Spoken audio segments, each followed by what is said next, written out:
Hey everybody, this is Brad from Johnson Small Engines, better known as the one-handed mechanic. If I can do it, you can too. Today we have here an Ariens Deluxe 24 snow thrower, and I just want to show you how to operate it in my opinion. Okay, first thing we want to do is we want to come around to controls. Okay, so from left to right here, we have down here is your primer bulb. When you go to start your primer, you're going to push this 2 or 3 times, depending on how cold it is outside. It depends on how many times you're going to push this. Up here we have a couple controls. The one on top is your choke on and off, and there's an arrow on this, and I put black magic marker on it so you can see which way the arrow is pointing. The run is here, and then choke on is right here to start. So when you start the machine, you're gonna have this pointing to the start. If you guys out there have this knob with the arrow on it, if you paint it black, you're gonna really be able to see it easily. It's a nice little thing to do. And so we're gonna have it on choke. We have here, it's the throttle. They have a very small throttle. It's slow, which is the turtle, and then fast, which is rabbit. Now, when you're gonna start it, I recommend at least half throttle and maybe let it warm up and then go full throttle, or just full throttle and start it that way. Your key switch is here. Okay, now I also put off and on with a silver marker. I'm not sure if you're gonna be able to see that, but it's nice to know which way this is on and off. So basically, that way is on, that way is off. We're gonna go ahead and turn it on. We have your pull cord here to manually start it. We have a fuel shutoff. Let me move this out of the way here. The fuel shutoff is here. Now this didn't have an arrow on top, so I put black magic marker on top, just so an arrow with the line where this is actually pointing to. As you can see by the little bar graph up here with the line going across the pump, that means it's off. We're gonna turn it on, which is down here, which is on. Then you come around the corner here, and you have your electric starter. Pull this cap off. This is just a dust cap. This keeps debris from getting in there. You should have it on when you're actually blowing snow, just to keep the snow out of it, because it's an electrical part, they can rust.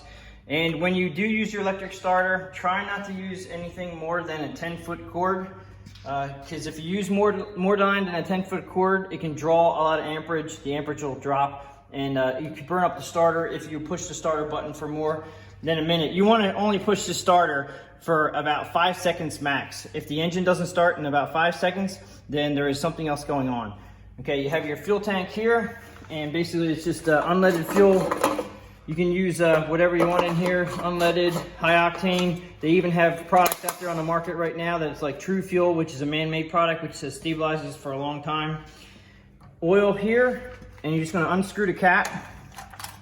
Don't pull your dipstick out, and then wipe it off before you check it. Don't just assume it has oil. Screw back down here, back up. And this is freshly changed, and it's right at the top of the upper dot, and it's perfect. Okay, it's very clean. Okay, so now starting it, what we wanna do, like I said, choke on. We have it set, I'm gonna just leave it at full throttle. The key is on, fuel valve is on. We could use the electric starter. I'm gonna just try to start it with the pull cord.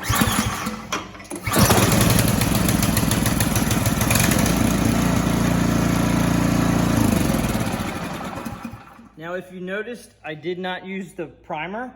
The primer is used for when it's 32 degrees and there's snow on the ground. Make sure you prime that at least 2 times. The reason why I did not is because it's about 80 degrees in my shop right here, and it's not gonna need it. I could have flooded it. If you push that primer too many times, you can flood the machine. So I would suggest just doing it 2 or 3 times, 2 or 3 good pumps, choke on, full throttle, key on. And I just, I had the key in the off position when I turned it off. So I'm gonna turn it back on again. We're gonna go ahead and put the choke back on again. I'm gonna show you with the electric starter. Okay, so with the electric start, I'm only using, this is a 10-foot cable.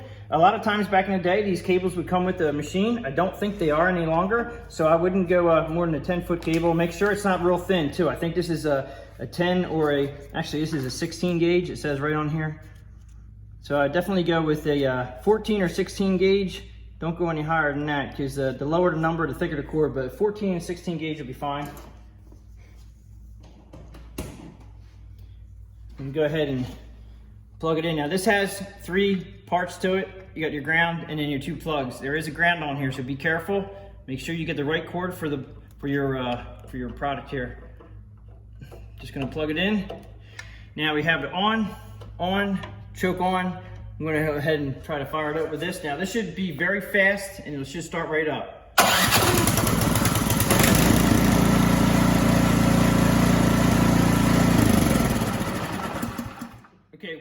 once you get it started, gently pull the cord off of here, put your cap back on here. I did take it off a choke, so when it starts up, you want to take it off a choke.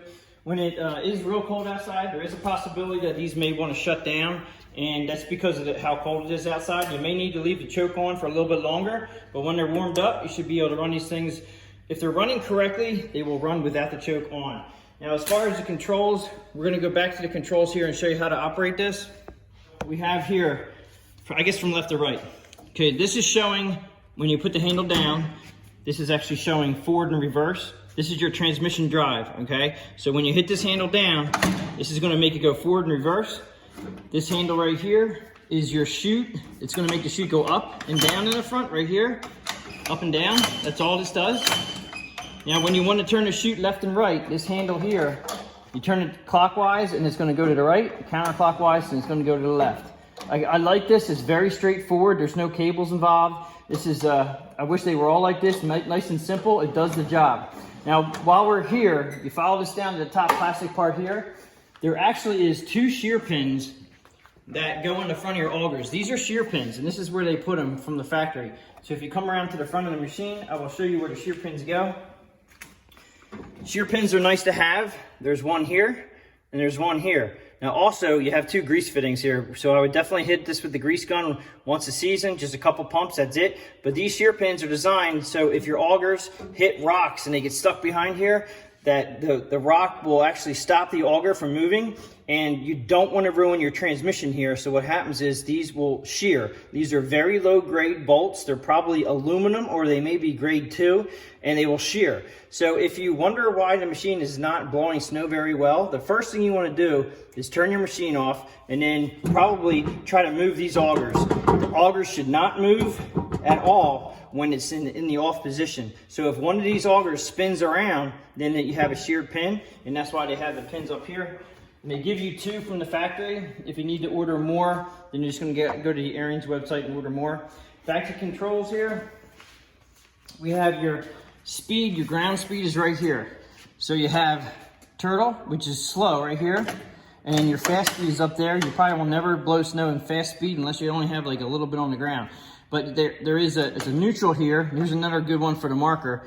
If you put an N right here for neutral, because back over here is reverse. So you have reverse 1 and reverse 2. So they should have marked this a little bit better, but your forward speeds are this way. Then you go to a little dead spot here. I would personally put a little N for neutral right here, and then you're going reverse here and here. They only give you 2 speed for reverse because most of the time we're not cruising in reverse. And then you have right here, this handle here is your auger. This engages your auger. Okay, so now there is something I want to let you know, that when you push the auger down and you want to go, and you put the handle down for your transmission drive, when you let up on your auger handle, when your transmission drive is down, it will stay down. So right now, I'm not touching this and the auger handle is down. This is so you can manipulate the machine as you're blowing snow, and you don't have to have your hand on the handle. It's just a feature they came out with years and years ago. It's a nice feature, but you don't necessarily absolutely have to need it, but it's nice to know. Now, if you're wondering why the handle didn't come up, it's because you're holding down your ground drive handle. As soon as I let this handle up, this one should pop up, just like so. All right, so this is your auger drive, this is your trans drive. When you let that go, when you let your auger drive go while your trans drive is down, again, this will lock it in. You just have to lift up on your trans drive and then both come up at the same time. It could be a little confusing to some people out there. It sometimes can be a very nice feature though. What I do like about this machine though is that you're able to turn it left and right. Both wheels are spinning. A lot of machines, they're locked into positive traction, which means both wheels are driving at once. And when you go to turn them, they're really, really hard because both wheels are actually moving at the same time. These are positive traction only when you go forward, which is really nice. So that means when you turn, it's really easy to turn. And everybody out there who has snow blowers will realize that when you have a positive traction, it's hard to turn them unless you have the handles who have the unlocking transmissions. But this is a nice feature on this machine. I actually do like this machine a lot. The headlight is here. Some people are they go out and they snow blow at night, and this is the headlight. It should come on when we start it. We can go ahead and fire it up and make sure the light comes on, but they don't have a switch. It just comes on. So I'm gonna go ahead and fire this up.